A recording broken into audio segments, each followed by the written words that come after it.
사모님, 매달 들어오는 이 금액이요. 보험금이 아니라 위자료로 표기되어 있네요. 위자료요? 그게 무슨, 지급자 성함이 김도훈 씨로 되어 있습니다. 고객님과는 가족 관계가 아니신 것으로 나오네요. 김도훈. 처음 듣는 이름이었습니다. 3년 전 남편이 사고로 세상을 떠난 뒤 매달 들어오던 위자료. 어떻게 전혀 모르는 사람 이름으로 매달 돈이 들어오고 있었던 걸까요? 매일 마음을 흔드는 이야기 하나씩 전해드립니다. 좋아요, 구독, 알림 설정은 언제나 무료니까요. 사연 들으시면서 마음에 닿았다면 살짝 응원 부탁드립니다. 그럼 오늘의 사연 시작합니다. 이 주인은 낡은 책장의 먼지를 털어내며 한숨을 내쉬었습니다. 서울 외곽의 작은 빌라 1층에 자리한 독립서점 겸 북카페. 오늘도 손님은 뜸했지만 주인은 개의치 않았죠. 이곳은 단순한 가게가 아니라 남편 정윤성과의 추억이 깃든 공간이었으니까요. 3년 전 갑작스러운 빗길 교통사고로 윤성을 잃었습니다. 출장을 가던 길이었죠.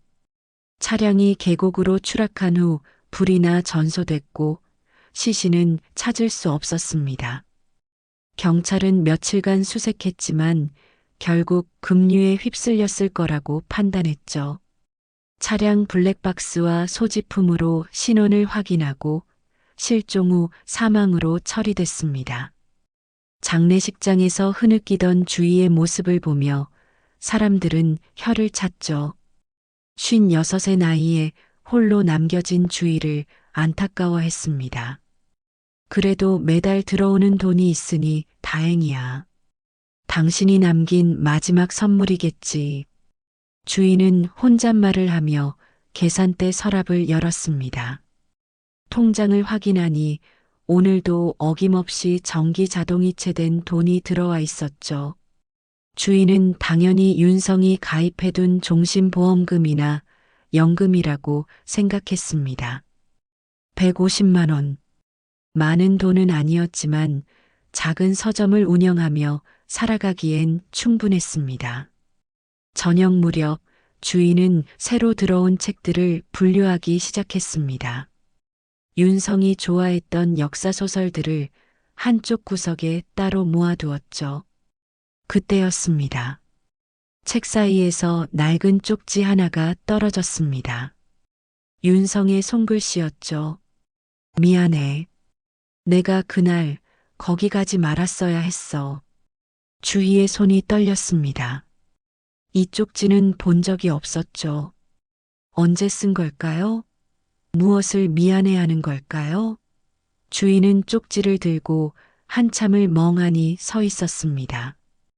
북카페 문을 닫고 2층 집으로 올라온 주인은 거실 탁자에 앉았습니다.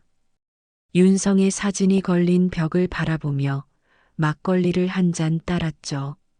3년이란 시간이 흘렀지만 여전히 빈자리는 채워지지 않았습니다.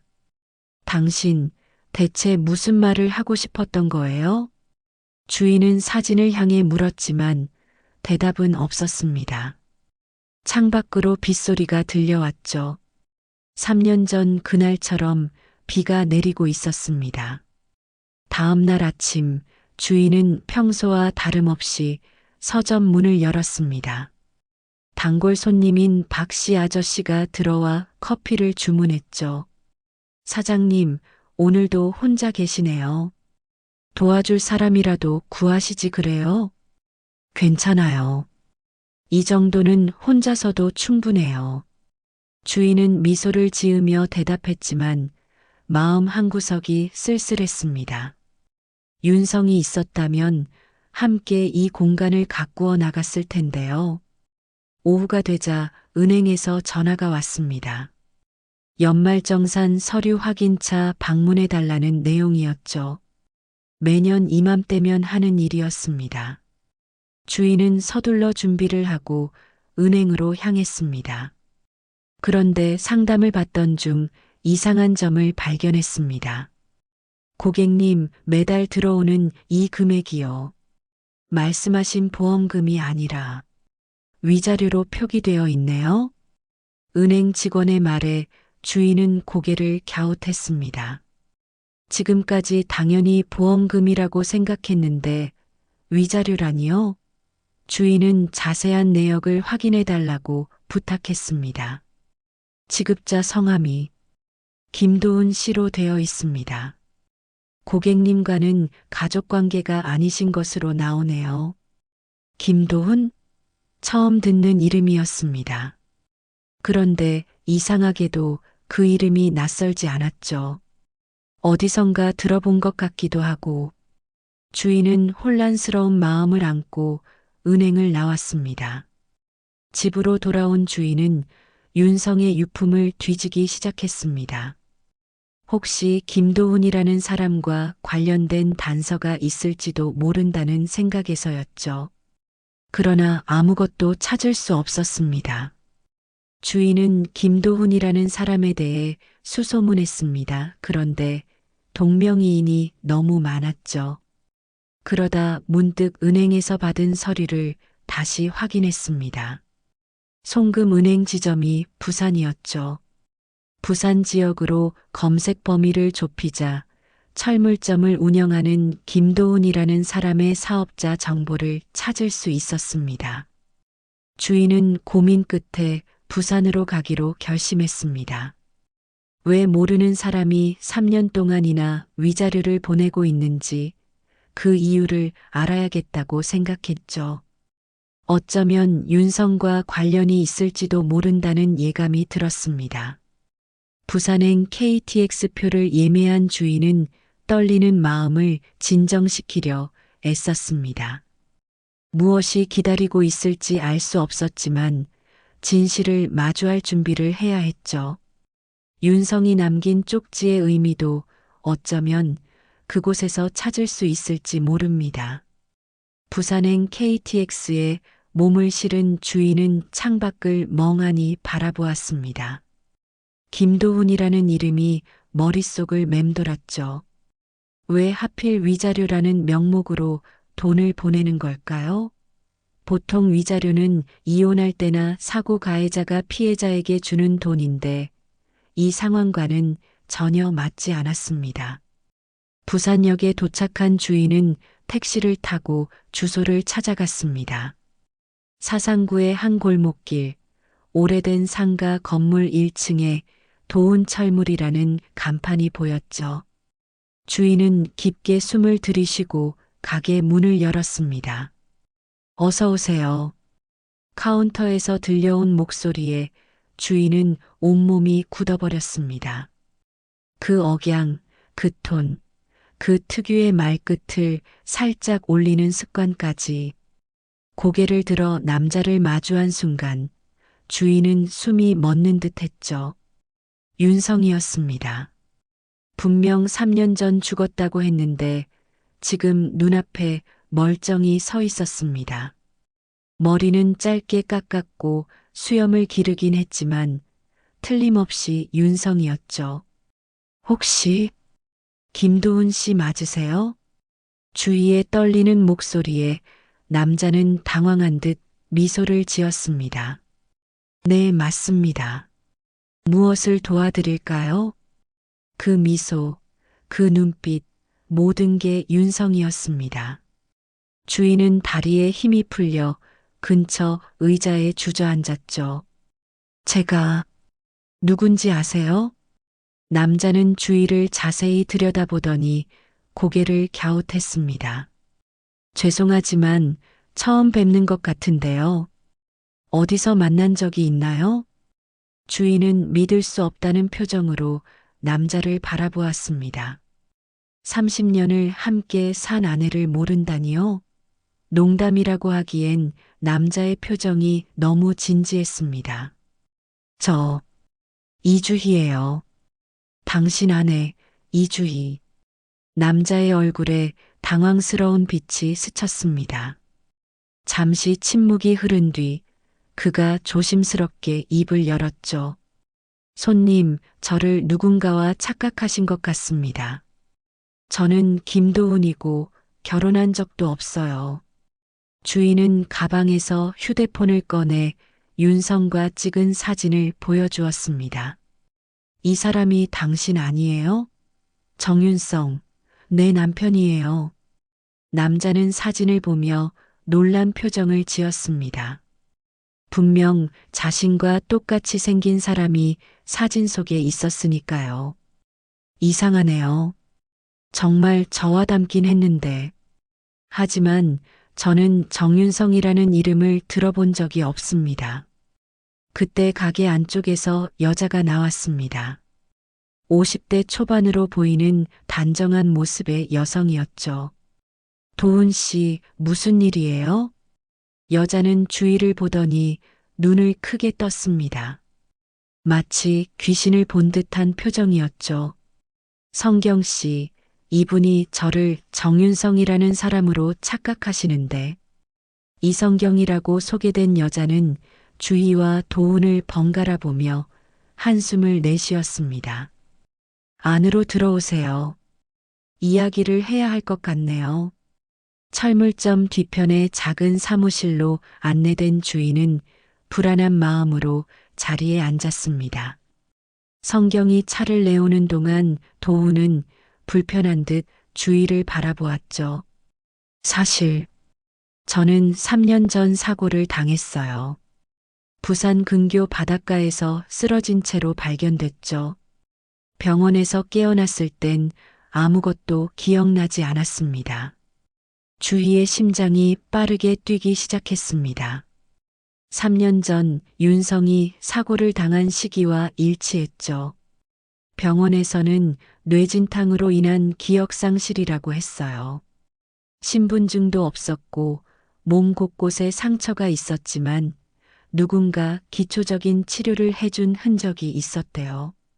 실종 신고를 확인했지만 저와 일치하는 사람이 없었고, 그래서 행정적으로 무연고자 처리를 하면서 사회복지 담당자가 김도훈이라는 새 신원을 만들어줬대요. 주민번호도 새로 발급받고 제가 퇴원 후에도 그 신원으로 살게 됐죠. 성경이 차를 내려놓으며 말을 이었습니다. 제가 그때 병원에서 간호조무사로 일했어요.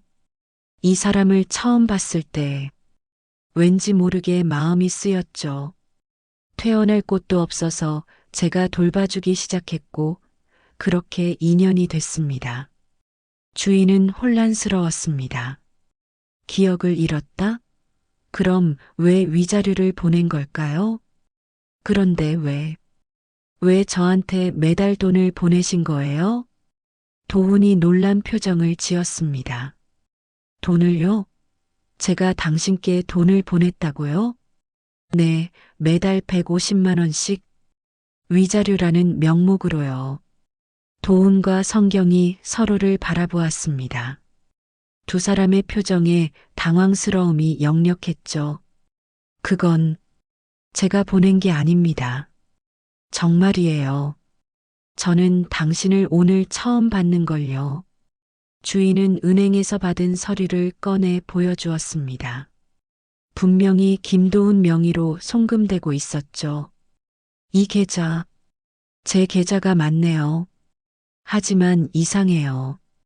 저는 이런 자동이체를 신청한 적이 없는데, 도훈은 서둘러 자신의 통장을 확인했습니다. 정말로 매달 150만 원씩 빠져나가고 있었죠. 그런데 더 이상한 건 그 돈이 빠져나가는 날짜였습니다. 매달 15일. 이날은 성경이 작은 목소리로 말했습니다. 도훈 씨가 정기적으로 부산을 떠나는 날이에요. 일 때문이라고 했는데 주인은 모든 게 뒤엉킨 실타래처럼 느껴졌습니다. 기억을 잃었다는 남편, 그런데 왜 자신에게 돈을 보내고 있을까요? 정말 모든 기억을 잃은 걸까요?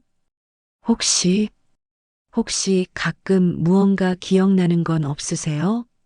꿈이라도.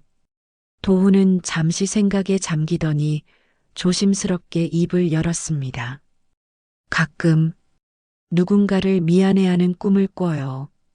얼굴은 보이지 않는데 계속 사과하고 있는 제 모습이. 그리고 비 오는 날이면 왠지 모르게 불안해집니다. 주희의 눈에 눈물이 맺혔습니다. 윤성도 비 오는 날이면 늘 불안해했죠.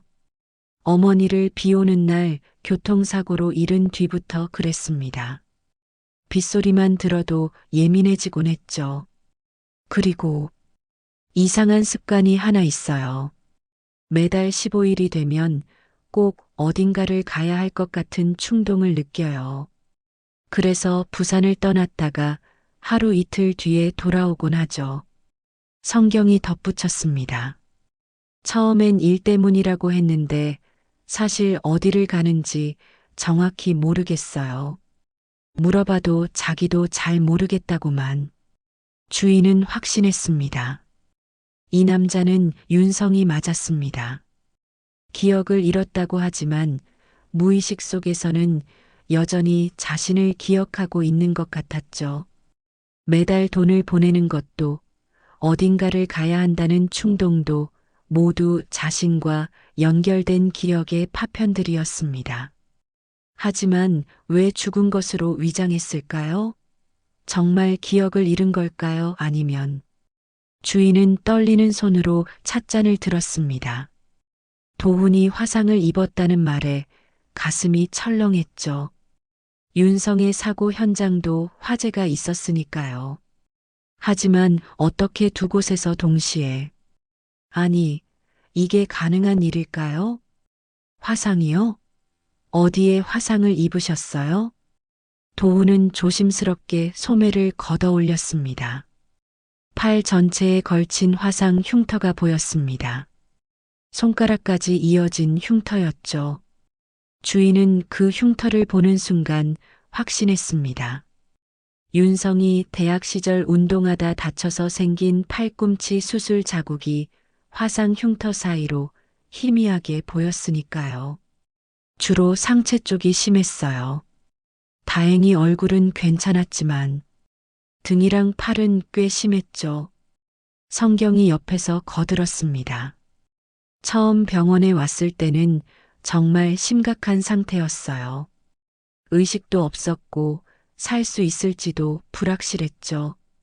그런데 기적적으로 회복했습니다. 주인은 머릿속이 복잡해졌습니다. 시간과 장소, 모든 게 맞지 않았죠. 윤성이 사고를 당한 곳은 경기도 양평의 한 국도였고 도훈이 발견된 곳은 부산 근교 바닷가라니요. 정확히 언제 발견되신 거예요? 3년 전 4월 15일 새벽이었어요. 해운대 근처 바닷가에서 어부들이 발견했대요. 주인은 숨이 막혔습니다. 윤성이 사고를 당한 날이 4월 14일 밤이었으니까요. 불과 몇 시간 차이였죠. 어떻게 경기도에서 사고를 당한 사람이 부산 바닷가에서 발견될 수 있을까요? 혹시 그날 어떻게 그곳에 있게 됐는지 전혀 기억이 안 나세요? 도훈은 고개를 저었습니다. 아무것도요. 의사들은 외상 후 스트레스로 인한 해리성 기억 상실이라고 했어요. 너무 충격적인 일을 겪어서 뇌가 스스로 기억을 차단했다고. 주인은 가방에서 윤성의 사진을 하나 더 꺼냈습니다. 회사 직원들과 함께 찍은 단체 사진이었죠. 이 사람들 아무도 기억나지 않으세요? 도훈은 사진을 자세히 들여다보았습니다. 한참을 보던 그의 눈빛이 미묘하게 흔들렸죠. 무언가 느끼는 게 있는 것 같았습니다. 이상해요. 낯설지가 않네요. 특히 이 사람. 도훈이 가리킨 사람은 윤성의 비서였던 강민수였습니다. 주인은 놀라움을 감추지 못했죠. 강민수 씨예요. 남편의 비서였어요. 기억나세요? 아니요, 기억은 안 나는데. 왠지 불편한 느낌이 들어요. 이 사람을 보면 그때 도훈의 휴대폰이 울렸습니다. 화면에 뜬 이름을 본 순간 주인은 또 한 번 놀랐죠. 민수 형이라고 저장되어 있었으니까요. 도훈은 잠시 망설이다가 전화를 받았습니다. 네, 형. 아, 그거는 제가 처리했습니다. 네, 내일 서울로 올라갈게요. 전화를 끊은 도훈에게 주희가 다급하게 물었습니다. 방금 그 사람 강민수 씨 맞죠? 도훈은 의아한 표정을 지었습니다. 네, 맞아요. 제가 서울에 올라갈 때마다 일을 주시는 분이에요. 3년 전부터 인연이 됐죠. 주인은 온몸에 소름이 돋았습니다. 강민수가 왜 도훈과 연결되어 있을까요? 그것도 윤성이 죽은 직후부터요. 어떤 일을 하세요? 서울에서요. 주로 서류 전달이나 간단한 심부름 같은 거예요. 한 달에 한두 번 정도 올라가죠. 보수도 괜찮고 성경이 불안한 듯 끼어들었습니다. 도훈 씨, 그 일 이상했잖아요. 맨날 현금으로 주고 정확히 뭘 하는지도 안 알려주고 그래도 나쁜 일은 아니었어요. 그냥 서류 전달하고 오는 게 전부였으니까. 주인은 의구심이 들었습니다. 민수 형이라는 사람이 혹시 강민수일까요? 하지만 확신할 수는 없었죠. 그 민수라는 분, 성은 뭐예요? 강민수라고 하던데요. 처음 만났을 때 본인이 그렇게 소개했어요. 주희의 눈이 커졌습니다. 정말 강민수였습니다. 윤성의 사고 이후 회사를 그만두고 연락이 끊겼던 그 강민수가 맞았죠. 혹시 매달 15일에 서울 가시는 것도 그 일 때문인가요? 도훈이 고개를 끄덕였습니다. 대부분 그래요. 강민수 형이 그날 꼭 와달라고 하더라고요. 퍼즐 조각이 하나씩 맞춰지기 시작했습니다. 매달 15일 위자료가 송금되는 날, 도훈이 서울로 가는 날, 그리고 강민수와의 연결고리까지 이 모든 게 우연일 수는 없었죠. 제가 민수 씨를 만나봐야겠어요. 주희의 말에 도훈이 놀랐습니다. 왜요? 무슨 일이? 그 사람이 뭔가 알고 있을 거예요. 당신의 과거에 대해서도 제 남편에 대해서도요. 성경이 걱정스러운 표정으로 말했습니다. 위험할 수도 있어요. 뭔가 숨기고 있는 게 분명한데. 하지만 주인은 결심이 선 듯했습니다. 진실을 알아야만 했으니까요. 내일 서울 가실 때 저도 같이 가면 안 될까요? 도훈은 잠시 고민하다가 고개를 끄덕였습니다. 사실 저도 궁금했어요. 왜 민수 형이 저를 도와주는지, 왜 항상 조심하라고 하는지. 다음 날 아침 주인은 도훈과 함께 서울행 KTX에 올랐습니다. 성경은 불안한 표정으로 두 사람을 배웅했죠. 조심해서 다녀오세요. 뭔가 이상하면 바로 연락하고요. 기차 안에서 도훈은 계속 무언가를 생각하는 듯 했습니다. 주희가 조심스럽게 물었죠. 무슨 생각하세요? 어젯밤에 꿈을 꿨어요.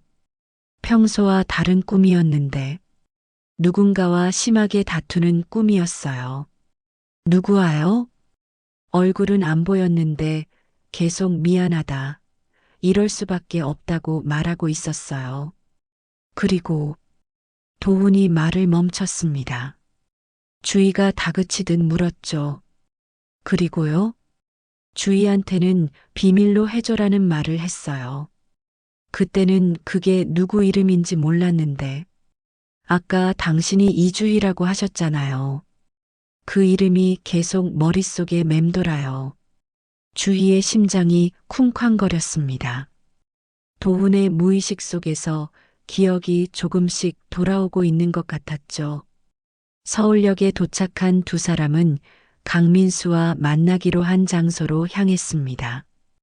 종로의 한 오피스텔이었죠. 도훈이 초인종을 누르자 곧 문이 열렸습니다. 도훈 씨. 그런데 옆에 분은 강민수의 얼굴이 하얗게 질렸습니다. 주위를 본 순간 그는 뒷걸음질을 쳤죠. 사모님? 주위가 단호하게 말했습니다. 민수 씨, 다 알아요. 이제 진실을 말해주세요. 왜 죽은 제 남편이 살아있는 거죠? 강민수는 체념한 듯 한숨을 내쉬었습니다. 들어오세요. 할 이야기가 많을 것 같네요. 강민수의 집으로 들어선 순간 주인은 알 수 없는 긴장감을 느꼈습니다. 민수는 창백한 얼굴로 거실로 안내했죠.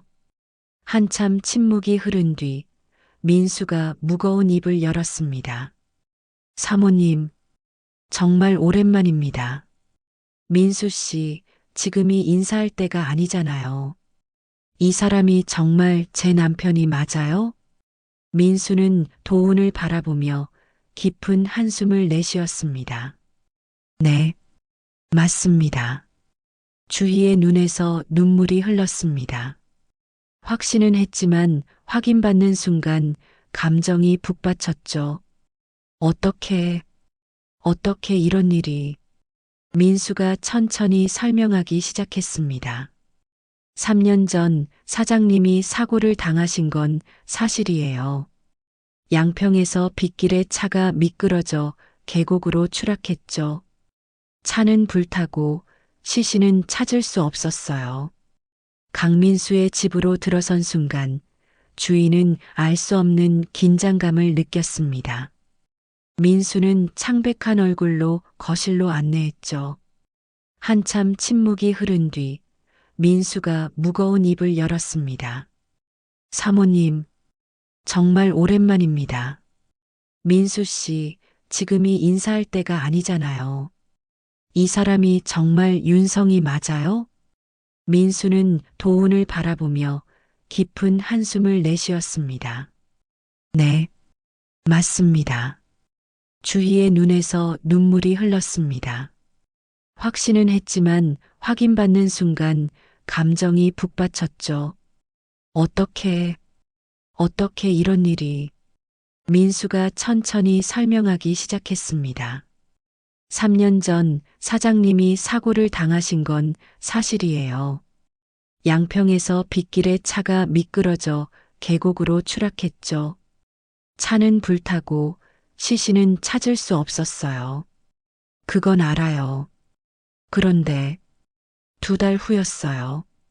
부산에 사는 제 친척한테서 연락이 왔어요.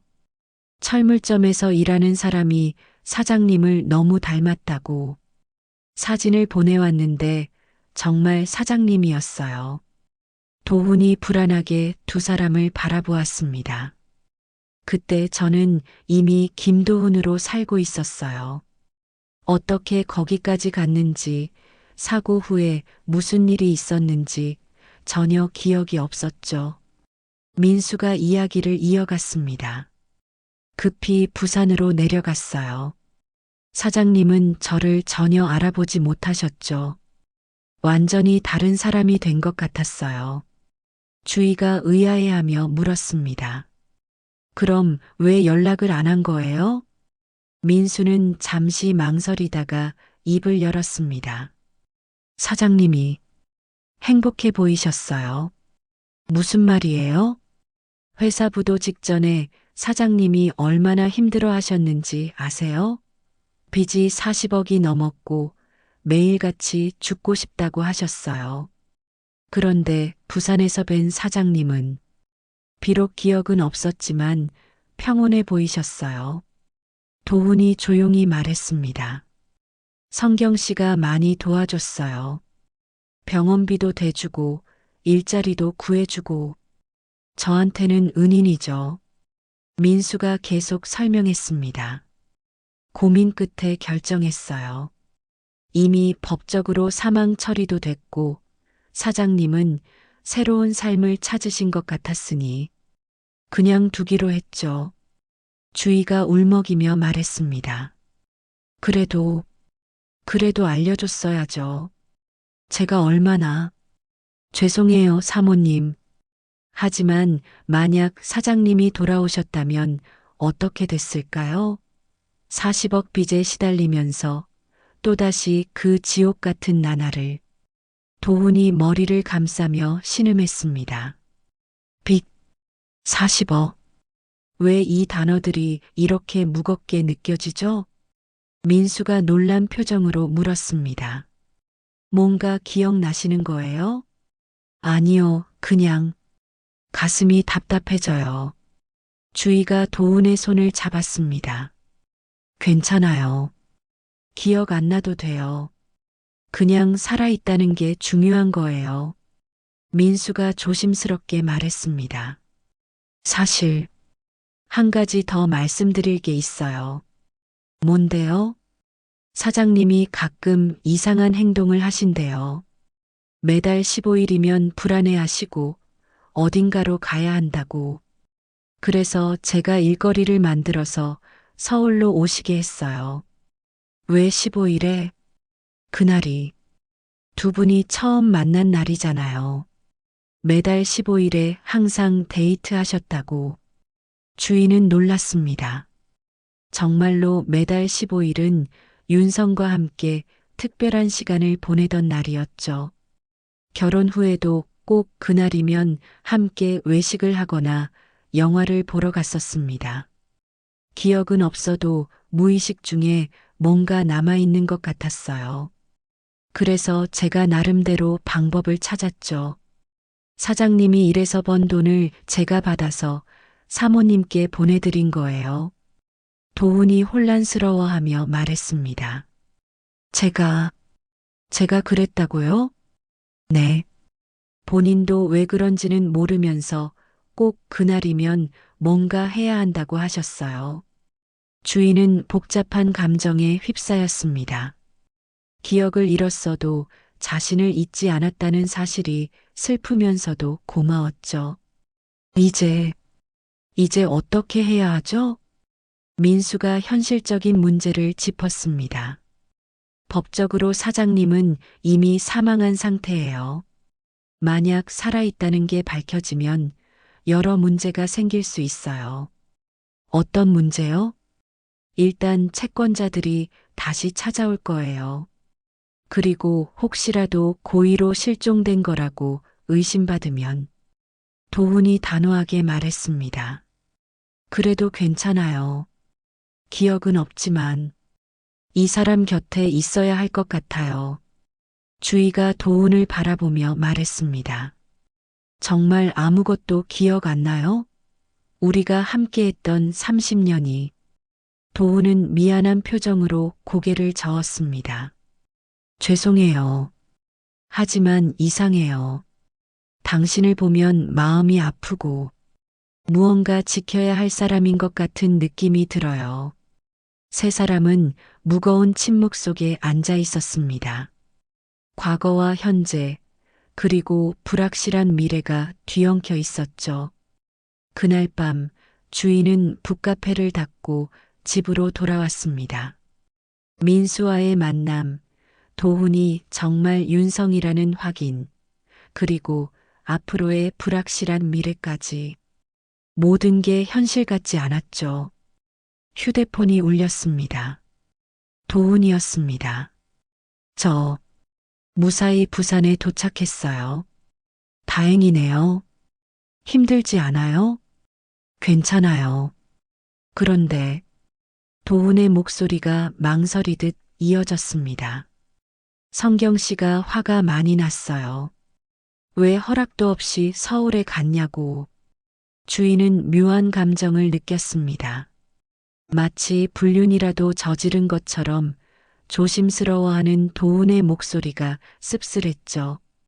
다음 날 뜻밖의 방문객이 찾아왔습니다. 이성경이었습니다. 사모님이시죠? 전 이성경입니다. 성경은 생각보다 젊고 단정한 여성이었습니다. 주인은 왠지 위축되는 기분이 들었죠. 어쩐 일이세요? 도훈 씨 일로 왔어요. 아니, 이제 정윤성 씨라고 불러야 하나요? 성경의 목소리에는 가시가 돋아 있었습니다. 커피라도 한잔 하실래요? 두 여자는 북카페 구석 자리에 마주 앉았습니다. 성경이 먼저 입을 열었죠. 단도직입적으로 말할게요. 도훈 씨를 포기해 주세요. 주인은 놀라 커피잔을 내려놓았습니다. 무슨 말씀이세요? 그 사람은 제 남편이에요. 남편이라고요? 법적으로는 이미 사망 처리된 사람 아닌가요? 성경의 말이 날카로웠습니다. 그건 착오였을 뿐이에요. 살아있잖아요. 살아있는 건 몸뿐이에요. 정윤성이라는 사람의 기억은 죽었어요. 지금 있는 건 김도훈이라는 새로운 사람이고 그 사람은 저와 3년을 함께 살았어요. 주인은 성경의 눈빛에서 절박함을 읽을 수 있었습니다. 성경 씨, 고마워요. 정말로. 그동안 윤성을 돌봐주셔서 동정하지 마세요. 전 도훈 씨를 사랑해요. 기억 없는 그 사람을 있는 그대로 사랑한다고요. 성경은 가방에서 사진을 꺼냈습니다. 도훈과 함께 찍은 일상 사진들이었죠. 함께 장을 보고 식사하고 웃고 있는 모습들. 보세요. 이게 지난 3년이에요. 사모님과의 30년보다 짧을지 몰라도 우리에겐 현재가 있어요. 주인은 사진을 보며 가슴이 아팠습니다. 자신이 없었던 시간 동안 윤성은 다른 여자와 행복해 보였으니까요. 하지만 도훈 씨는 무의식 중에 저를 찾았어요. 매달 돈도 보내고 성경이 비웃듯 말했습니다. 그 돈 얘기요? 도훈 씨는 왜 돈을 보내는지도 몰라요. 그냥 민수 씨가 시키니까 한 거예요. 마음에서 우러나온 게 아니라고요. 그래도 사모님 현실을 보세요. 도훈 씨는 부산에 삶의 터전이 있어요. 일도 있고 친구들도 있고 무엇보다 저도 있어요. 서울엔 뭐가 있죠? 빚, 채권자들, 기억나지도 않는 과거. 성경의 말은 잔인했지만 사실이었습니다. 그럼 뭘 원하시는 거예요? 간단해요. 도훈 씨를 놓아주세요. 죽은 사람으로 남게 해주세요. 그게 모두를 위한 일이에요. 주인은 분노가 치밀어 올랐습니다. 그건 제가 결정할 일이 아니에요. 윤성이, 도훈 씨가 결정할 일이죠. 성경의 눈빛이 차갑게 변했습니다. 그래요? 그럼 정정당당하게 경쟁해요. 누가 도훈 씨에게 더 필요한 사람인지. 무슨 뜻이에요? 한 달이요. 한 달 동안 도훈 씨가 부산과 서울을 오가면서 결정하게 해요.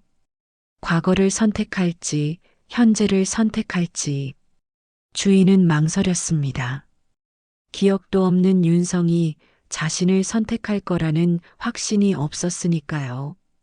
왜 망설이세요? 진짜 부부라면 자신 있어야 하는 거 아닌가요? 성경의 도발에 주인은 결심했습니다. 좋아요. 하지만 조건이 있어요. 뭔데요? 그 한 달 동안은 서로 간섭하지 않기. 도훈 씨가 스스로 느끼고 결정하게 해요. 성경이 고개를 끄덕였습니다. 좋아요. 대신 저도 조건이 있어요. 한 달 후 도훈 씨가 부산을 선택하면 완전히 포기하셔야 해요. 다시는 찾아오지 않기로. 두 여자는 팽팽한 긴장 속에서 합의했습니다. 윤성의 운명이 이렇게 결정된 것이죠. 성경이 떠난 후 주인은 막막했습니다. 어떻게 기억도 없는 사람의 마음을 되찾을 수 있을까요? 그날 밤 도훈에게서 전화가 왔습니다. 주희 씨, 성경 씨가 이상한 제안을 했어요. 알아요. 저도 들었어요. 어떻게 생각하세요? 주희는 애써 담담하게 대답했습니다. 도훈 씨가 결정하세요. 한 달 동안 서울과 부산을 오가면서 천천히 생각해보고 어느 쪽이 진짜 자신의 삶인지 선택하세요. 하지만 전 아무것도 기억이 괜찮아요. 기억이 아니라 마음으로 결정하세요. 어디가 더 편안한지, 누구와 있을 때 더 행복한지. 전화를 끊은 후 주인은 윤성과의 추억이 담긴 물건들을 하나씩 꺼내 보았습니다. 한 달 동안 어떻게 그의 마음을 돌릴 수 있을까요? 30년의 추억이 3년의 현재를 이길 수 있을까요? 민수에게서 전화가 왔습니다. 사모님 들었어요. 성경 씨가 찾아갔다면서요? 네. 민수 씨는 어떻게 생각해요? 솔직히 성경 씨 말도 일리가 있어요. 도훈 씨. 아니, 사장님은 부산에서 정말 안정적으로 지내셨거든요. 그럼 제가 포기해야 한다고 생각하세요? 아니요. 그건 아니에요.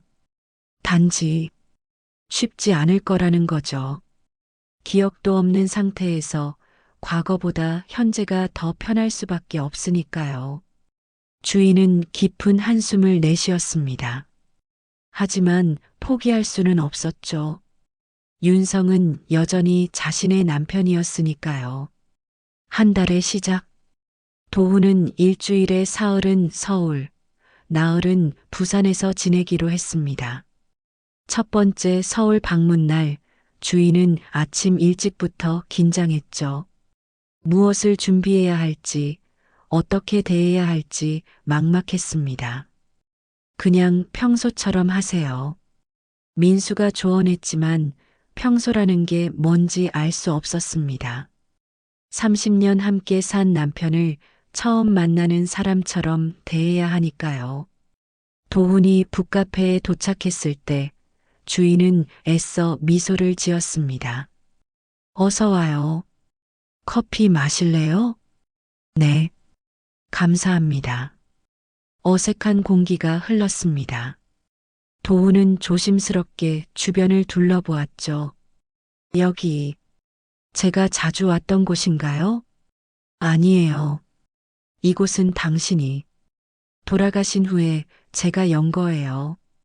도훈의 표정이 복잡해졌습니다. 저 때문에 어려워지셨군요. 아니에요. 오히려 이 일이 있어서 버틸 수 있었어요.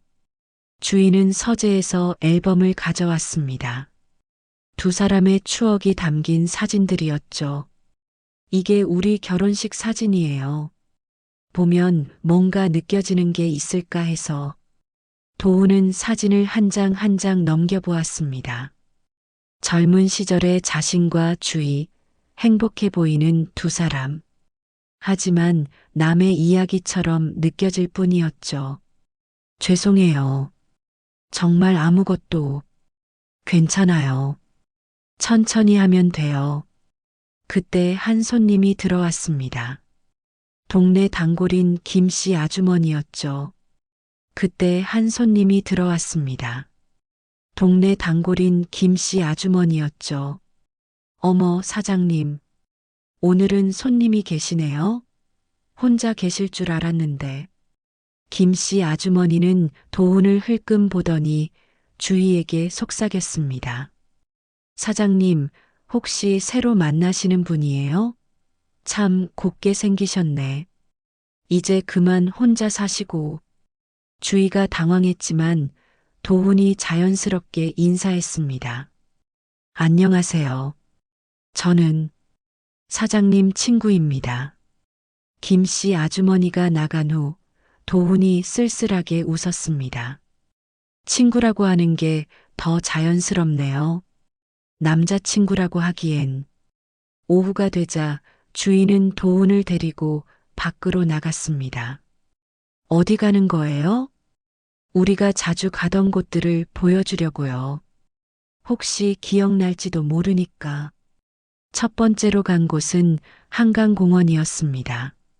주인은 벤치를 가리키며 말했죠. 여기서 첫 키스를 했어요. 25살 봄이었죠. 도우는 벤치에 앉아 보았지만 아무런 감정도 올라오지 않았습니다.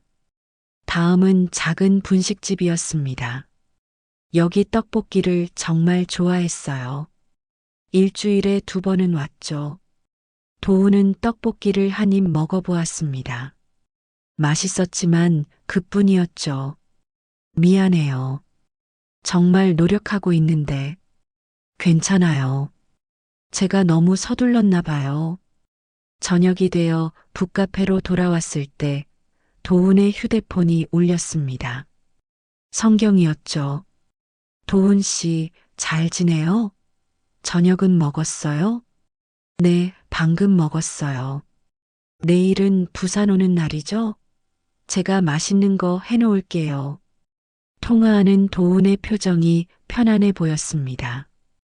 주인은 가슴이 아팠지만 내색하지 않았죠. 성경 씨예요? 네. 내일 일정을 확인하려고. 그날 밤 주인은 도훈을 집으로 데려왔습니다. 아직 윤성의 흔적이 남아있는 집이었죠. 여기가 우리 집이었어요. 도훈은 거실을 둘러보다가 벽에 걸린 사진 앞에서 멈췄습니다. 이 사진, 왠지 익숙한 것 같아요. 희망에 찬 주의가 다가갔습니다. 정말요? 이건 우리 아들 돌 사진이에요. 지금은 미국에 있지만 아들이 있었군요. 도훈의 목소리에 당황스러움이 묻어났습니다. 자신에게 아이가 있었다는 사실이 낯설었죠. 준호예요. 당신을 정말 닮았어요. 나중에 영상통화로 보여줄게요.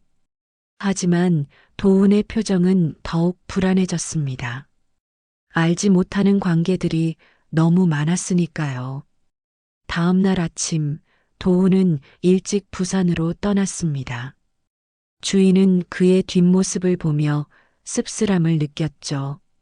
마치 출장 가는 남편이 아니라 다른 집으로 돌아가는 사람 같았으니까요. 부산에 도착한 도훈을 성경이 반갑게 맞았습니다. 어서 와요. 피곤하죠? 좋아하는 갈비찜 해놨어요. 고마워요. 도훈은 성경과 함께 있을 때의 편안함을 느꼈습니다. 아무것도 증명할 필요가 없고 기억해낼 필요도 없었으니까요. 저녁을 먹은 후 성경은 평소와 다르게 화장을 고쳐하고 나왔습니다. 향수도 뿌렸죠. 도훈이 좋아한다고 했던 향이었습니다. 도훈 씨, 오늘 피곤하지 않으면 영화나 볼까요? 성경은 소파에 앉으며 자연스럽게 도훈 옆으로 바짝 다가앉았습니다. 평소보다 더 가까이. 네, 좋아요. 영화를 보는 중간 성경은 도훈의 팔에 기댔습니다. 오늘 서울에서 힘들었죠? 여기선 편하게 있어요. 성경의 손이 도훈의 손을 살짝 덮었습니다. 도훈은 놀라지 않았죠. 이미 익숙한 스킨십이었으니까요. 성경 씨, 왜요? 오늘따라 왜 이래요? 성경은 쓴웃음을 지었습니다. 솔직히 불안해요. 도훈 씨가 서울 갈 때마다 돌아오지 않을까봐. 제가 왜 안 돌아와요? 여기가 제 집인데. 성경은 더 가까이 다가가며 도훈의 어깨에 머리를 기댔습니다. 정말요? 그 여자, 주희 씨보다 내가 더 편해요? 도훈은 잠시 망설이다가 대답했습니다. 편하다기보다는 부담이 없어요. 성경 씨는 제게 아무것도 요구하지 않으니까. 그게 나쁜 건가요? 아니요. 좋아요. 하지만 성경이 도훈을 올려다보았습니다. 하지만 가끔은 궁금해요. 내가 정말 누구인지, 왜 그 사람을 보면 가슴이 아픈지. 성경은 도훈의 얼굴을 두 손으로 감싸며 말했습니다. 당신은 김도훈이에요. 내가 사랑하는 사람. 그거면 충분하지 않아요? 그녀가 입을 맞추려 다가왔지만 도훈은 부드럽게 거부했습니다. 미안해요. 머리가 복잡해서. 성경의 눈에 실망이 스쳤습니다. 주희를 만난 후로 뭔가 달라진 것을 느꼈죠. 알았어요. 쉬어요. 피곤할 테니까. 성경이 일어서려 하자 도훈이 그녀의 손을 잡았습니다. 성경 씨, 고마워요. 정말로. 당신이 없었으면 전 어떻게 됐을지. 그런 말하지 마요. 나도 도훈 씨가 필요했어요. 우리는 서로를 구한 거예요. 그날 밤 성경은 잠들지 못했습니다. 도훈이 점점 멀어지는 것 같았으니까요. 3년 동안 쌓아온 일상이 한 달 만에 무너질 수도 있다는 두려움이 엄습했죠. 며칠이 지나고 도훈은 다시 서울로 갔습니다. 이번엔 주희가 다른 계획을 세웠죠. 오늘은 회사 사람들을 만나볼까요? 혹시 보면 기억날지도. 하지만 도훈은 고개를 저었습니다.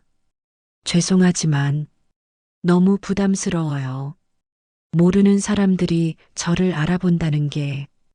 주인은 실망했지만 이해하려고 노력했습니다. 그럼 우리 둘만 조용히 있을까요?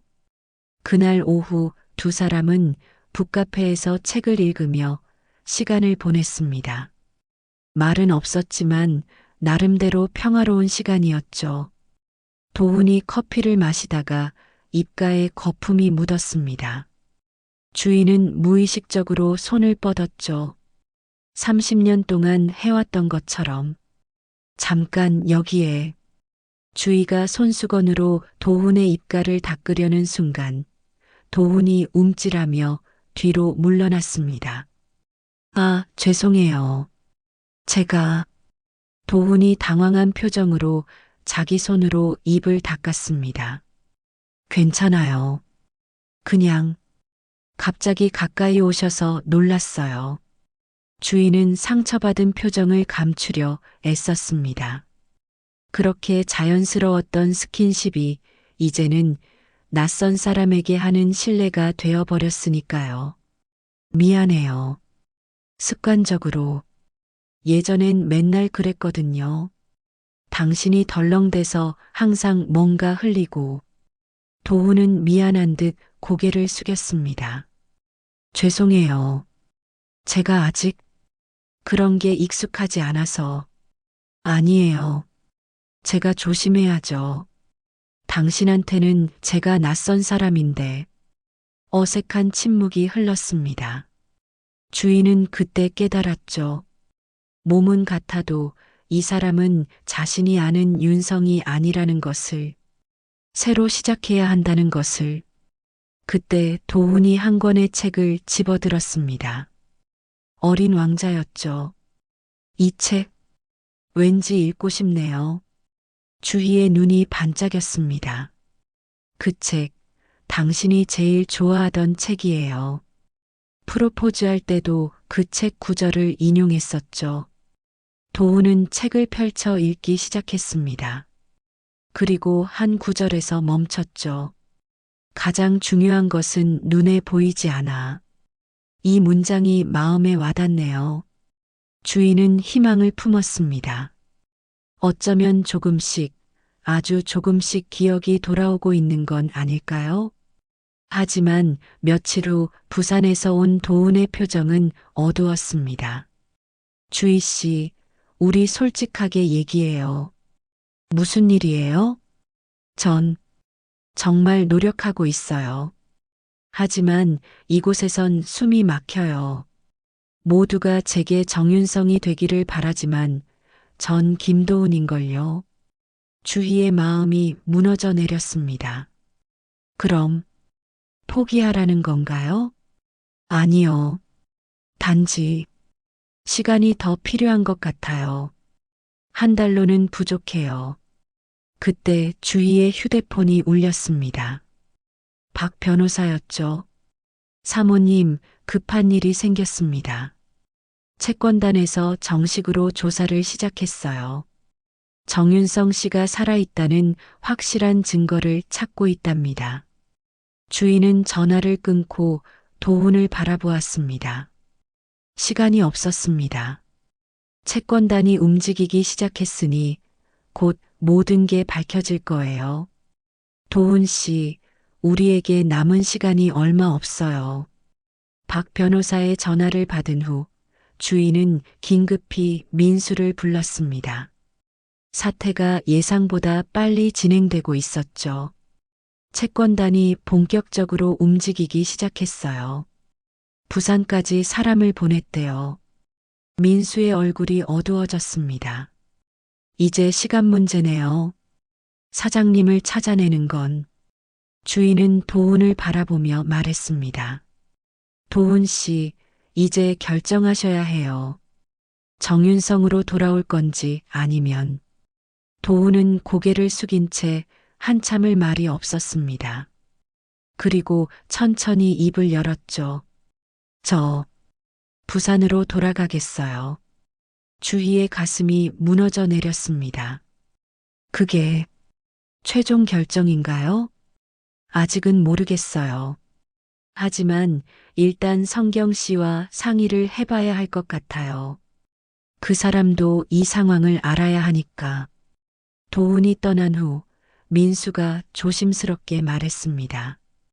사모님, 이제 법적 대응을 준비해야 할 것 같아요. 만약 도훈 씨가 김도훈으로 남기로 한다면 그럴 리 없어요. 그 사람은 제 남편이에요. 하지만 주희의 목소리에는 확신이 없었습니다. 부산으로 돌아간 도훈은 성경에게 모든 상황을 설명했습니다. 채권단이 움직이고 있다는 것, 곧 신원이 밝혀질 거라는 것까지. 성경의 얼굴이 창백해졌습니다. 그럼 우리가 함께한 시간이 끝나는 건가요? 아직 결정된 건 없어요. 하지만 성경 씨도 준비를 해야 할 것 같아요. 성경은 눈물을 참으며 말했습니다. 준비요? 당신을 보낼 준비를 하라는 건가요? 그게 아니라, 알아요. 당신은 결국 돌아갈 거예요. 그 여자에게로. 도훈이 성경의 손을 잡았습니다. 성경 씨, 당신은 제 생명의 은인이에요. 그건 변하지 않아요. 은인? 난 그런 거 원하지 않아요. 난 당신을 사랑해요. 성경은 울음을 터뜨렸습니다. 3년 동안 쌓아온 일상이 소박한 행복이 무너지는 순간이었죠. 다음 날 예상치 못한 일이 벌어졌습니다. 철물점으로 2명의 남자가 찾아온 것이죠. 김도훈 씨 맞으십니까? 네, 그런데요. 채권 추심단입니다. 몇 가지 확인할 게 있어서 왔습니다. 도훈은 침착하게 대응했습니다. 무슨 일이신지 모르겠는데요. 남자들은 도훈의 얼굴을 자세히 살피며 사진과 대조했습니다. 정윤성 씨 아니십니까? 아니요, 전 김도훈입니다. 신분증 보여드릴까요? 하지만 그들은 쉽게 물러서지 않았습니다. 부산 해운대에서 3년 전 발견되셨다고 들었는데 맞습니까? 성경이 나서서 막았습니다. 무슨 권리로 이러시는 거예요? 나가주세요. 우리는 정당한 채권 추심을 하는 겁니다. 방해하시면 경찰을 부르겠습니다. 그때 도훈이 결연한 표정으로 말했습니다. 좋습니다. 경찰을 부르세요. 저도 할 말이 있으니까요. 채권 추심단이 당황했습니다. 보통은 도망가거나 부인하기 바쁜데 이렇게 당당하게 나오니 오히려 확신이 서지 않았죠. 일단은 보고하겠습니다. 하지만 계속 주시할 겁니다. 그들이 떠난 후 성경이 불안하게 물었습니다. 괜찮아요? 경찰이 오면 괜찮아요. 전 정말 김도훈이니까요. 법적으로도 그렇고, 하지만 도훈의 표정은 복잡했습니다. 언제까지 이렇게 살 수 있을까요? 그날 밤 도훈은 잠을 이루지 못했습니다. 창밖을 보며 생각에 잠겼죠. 그때 휴대폰이 울렸습니다. 주희였습니다. 괜찮아요? 채권 추심단이 갔다고 들었어요. 네, 일단 돌려보냈어요. 미안해요. 저 때문에. 주희 씨 때문이 아니에요. 이건 언젠가는 해결해야 할 문제였어요. 주희의 목소리가 떨렸습니다. 도훈 씨, 아니 여보. 한 번만 더 만나요. 마지막으로 보여주고 싶은 게 있어요. 마지막이라니. 만약 그때도 아무것도 느끼지 못한다면 포기할게요. 정말로. 도훈은 망설이다가 대답했습니다. 알겠어요. 내일 올라갈게요. 다음 날 도훈이 서울에 도착했을 때 주인은 평소와 다른 곳으로 그를 안내했습니다. 작은 성당이었죠. 여기가 우리가 결혼한 곳이에요. 32년 전 오늘이었죠. 도훈은 성당 안으로 들어갔습니다. 낡은 나무 의자, 스테인드 글라스로 들어오는 빛, 그리고 제단 앞에 서자 갑자기 머릿속에 무언가 스쳐 지나갔습니다. 흰 드레스를 입은 젊은 여자, 환하게 웃으며 그를 바라보는 얼굴. 아, 도훈이 비틀거렸습니다. 주희가 급히 그를 붙잡았죠. 괜찮아요? 방금 뭔가 보였어요. 하얀 드레스. 당신이었나요? 주희의 눈에서 눈물이 흘렀습니다. 기억나요? 정말로? 잘 모르겠어요. 그냥 순간적으로. 주희는 가방에서 오래된 비디오 테이프를 꺼냈습니다. 이걸 보면 더 선명해질지도 몰라요. 우리 결혼식 비디오예요. 주인은 도훈을 데리고 집으로 갔습니다. 거실에 오래된 비디오 플레이어가 있었죠. 아직도 이게 작동할까 걱정했는데 다행히 되네요. 화면에 지직거리는 노이즈와 함께 영상이 시작됐습니다. 젊은 윤성이 긴장한 표정으로 서 있고 주희가 아버지 손을 잡고 입장하는 장면. 사랑하는 주희를 아내로 맞이하겠습니까? 네, 그러겠습니다. 영상 속 윤성의 목소리를 듣자 도훈의 눈에서 눈물이 흘렀습니다. 왜 우는지도 모르면서 이게 정말 나였나요? 그래요. 당신이에요. 그때 당신은 나를 정말 사랑했어요. 도훈은 화면을 멍하니 바라보았습니다. 기억은 여전히 돌아오지 않았지만 가슴 깊은 곳에서 무언가 울리고 있었죠. 주희 씨, 말해요. 저도 당신을 사랑했던 것 같아요. 기억은 안 나지만 느낌으로 알 것 같아요. 주희가 도훈의 손을 잡았습니다. 이번엔 도훈이 피하지 않았죠. 그것만으로도 충분해요. 기억은 천천히 돌아올 거예요. 하지만 그때 도훈의 휴대폰이 울렸습니다. 성경이었죠. 도훈 씨, 큰일이에요. 경찰이 왔어요. 당신을 찾고 있어요. 도훈의 얼굴이 굳어졌습니다. 결국 피할 수 없는 순간이 온 것이죠. 도훈은 전화를 끊고 주희를 바라보았습니다. 두 사람 모두 이 순간이 결정적인 전환점이라는 걸 알고 있었죠. 가봐야 해요. 성경 씨가 혼자 감당하기엔. 주희가 도훈의 팔을 잡았습니다. 같이 가요. 이제 더 이상 도망칠 수 없어요. 부산행 KTX 안에서 도훈은 창밖을 멍하니 바라보았습니다. 그때 갑자기 머릿속에서 무언가 번쩍했죠. 주희야, 이번 부산 출장 다녀올게. 금방 올 거야. 조심해서 다녀와요. 비 온다는데. 도훈은 놀란 눈으로 주위를 바라보았습니다.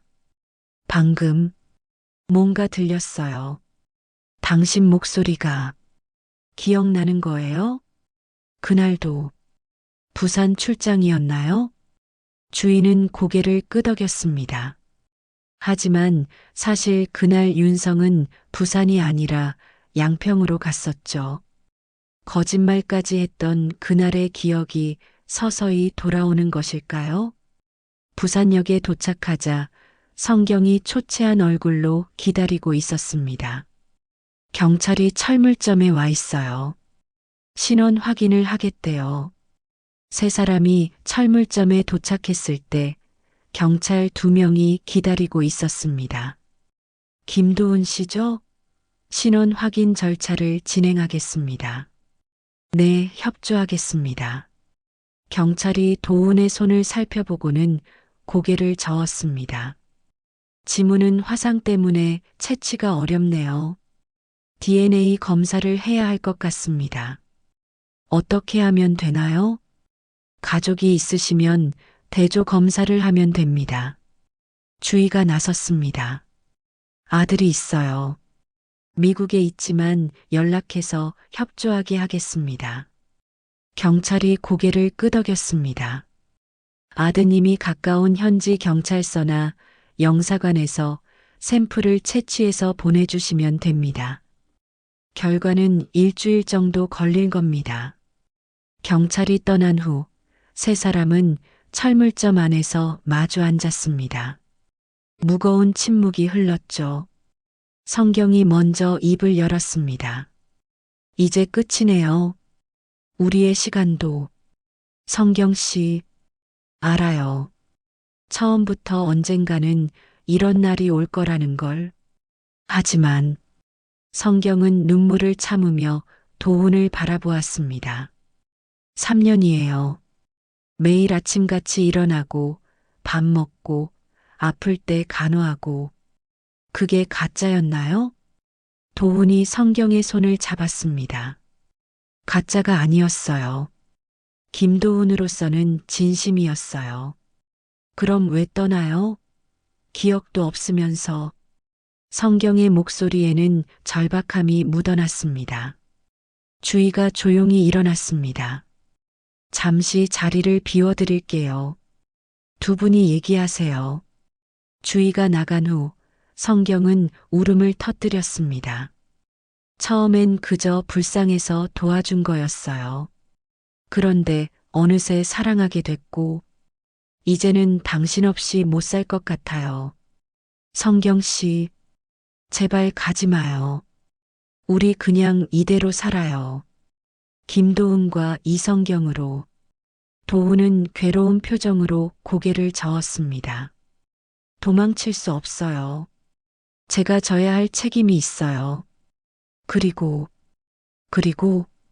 주희를 만나고 나서 알았어요. 제 안에 정윤성이 살아있다는 걸, 완전히 지울 수 없다는 걸. 성경은 한참을 울다가 겨우 진정했습니다. 알았어요. 하지만 하나만 약속해 주세요. 뭐든지요. 가끔은 김도훈이었던 시절을 기억해 주세요. 우리가 행복했던 시간들을요. 도훈은 고개를 끄덕였습니다. 일주일 후 DNA 검사 결과가 나왔습니다. 예상대로 도훈은 정윤성이 맞았죠. 서울로 돌아온 도훈과 주인은 박 변호사를 만났습니다. 다행히 의학적으로 기억상실이 증명되니 형사처벌은 면할 수 있을 것 같습니다. 하지만 민사상 채무는 여전히 유효합니다. 40억을 어떻게 갚죠? 그때 민수가 들어왔습니다. 표정이 밝았죠. 사장님, 좋은 소식이 있어요. 무슨 일이에요? 중국 파트너 장 사장 기억하시죠? 선전에서 전자부품 공장 하던. 아니요, 기억이. 그분이 연락 왔어요. 3년 전 공장이 망했을 때 투자금을 못 돌려줬는데 최근에 새 사업으로 대박이 났대요. 당시 투자금 15억 중에서 10억은 돌려줄 수 있다고. 이자까지 쳐서 12억을 보내겠대요. 주희와 도우는 놀라 서로를 바라보았습니다. 정말이에요? 네, 장 사장이 늘 미안해했대요.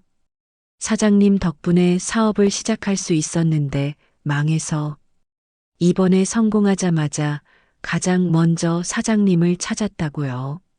며칠 후 준호가 미국에서 전화를 걸어왔습니다. 아빠, DNA 검사 결과 나왔다고 들었어요. 그래. 미안하다. 아빠가 기억을 못해서.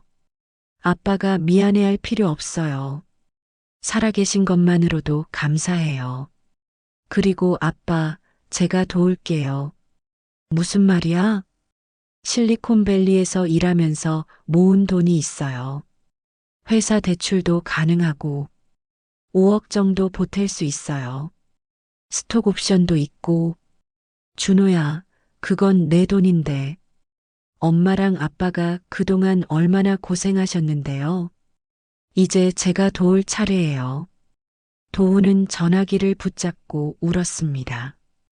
기억은 없지만 아들의 효심이 가슴을 울렸죠. 박 변호사가 정리해준 결과 상황이 많이 나아졌습니다. 중국에서 회수한 12억과 아드님이 보태주신 5억, 그리고 북카페와 집을 정리하면 약 25억 정도가 됩니다. 그래도 15억이 부족하네요. 그때 뜻밖의 전화가 왔습니다. 성경이었죠. 도은 씨, 아니, 정윤성 씨, 제가 도울 수 있는 게 있어요. 성경 씨? 철물점이요. 제 명의로 되어 있지만 사실 그동안 도은 씨가 일해서 번 돈으로 산 거잖아요. 그거 매각하면 2억 정도는 될 거예요. 그건 성경 씨 거예요. 받을 수 없어요. 대신 조건이 있어요. 나중에 여유가 생기면 갚아주세요. 무이자로요. 그리고 1년에 한 번은 부산에 와서 커피 한 잔 같이 마셔요. 친구로서요. 도우는 눈물을 참으며 고마움을 전했습니다. 이렇게 해서 30억을 마련한 도훈과 주인은 채권단과의 협상에 나섰습니다. 27억을 일시불로 변제하고 나머지는 분할로 갚겠습니다. 채권단도 없는 사람에게서 억지로 받는 것보다는 이게 현실적이라고 판단했죠. 긴 협상 끝에 합의가 이루어졌습니다. 모든 법적 절차가 끝난 후 도훈과 주인은 작은 원룸에서 새 출발을 했습니다. 북카페도 집도 없었지만 서로가 있어서 괜찮았죠. 처음부터 다시 시작하는 거예요. 주희가 긍정적으로 말했습니다. 미안해요. 다 잃게 해서. 잃은 게 아니에요. 당신을 되찾았잖아요. 도훈은 작은 카페에서 바리스타로 일하기 시작했습니다. 월급은 적었지만 성실히 일했죠. 주희도 도서관에서 사서로 일자리를 구했습니다.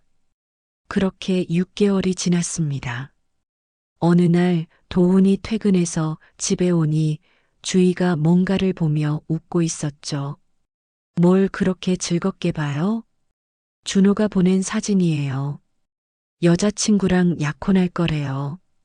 도훈은 사진을 보며 미소 지었습니다. 우리가 할아버지, 할머니가 되는 건가요? 그러게요. 손주가 생기면 얼마나 좋을까요? 두 사람은 오랜만에 편안하게 웃었습니다.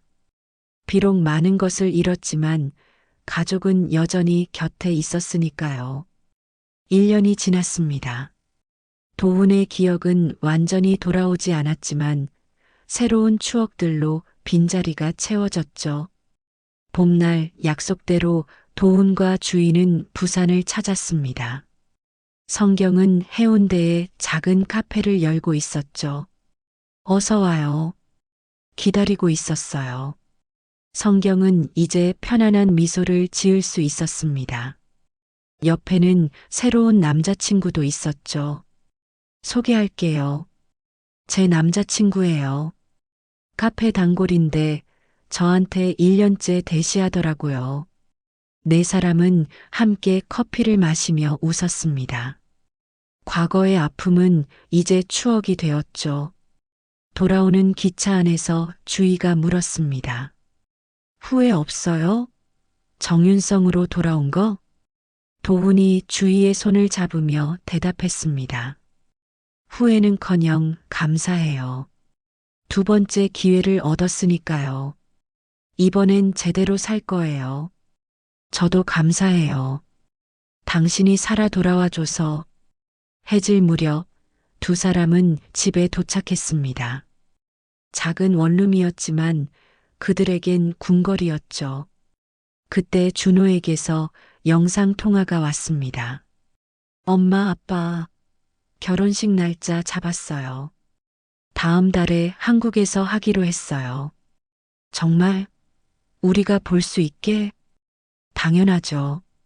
아빠가 함께 버질로드를 걸어주셔야죠. 도훈은 눈물을 글썽였습니다. 기억은 없지만 아들의 결혼식에 함께할 수 있다는 게 감사했죠. 도훈은 일기장을 펼쳤습니다. 기억을 잃은 후 매일 쓰는 일기였죠. 오늘도 주희와 함께했다. 아직 과거는 흐릿하지만 현재는 선명하다.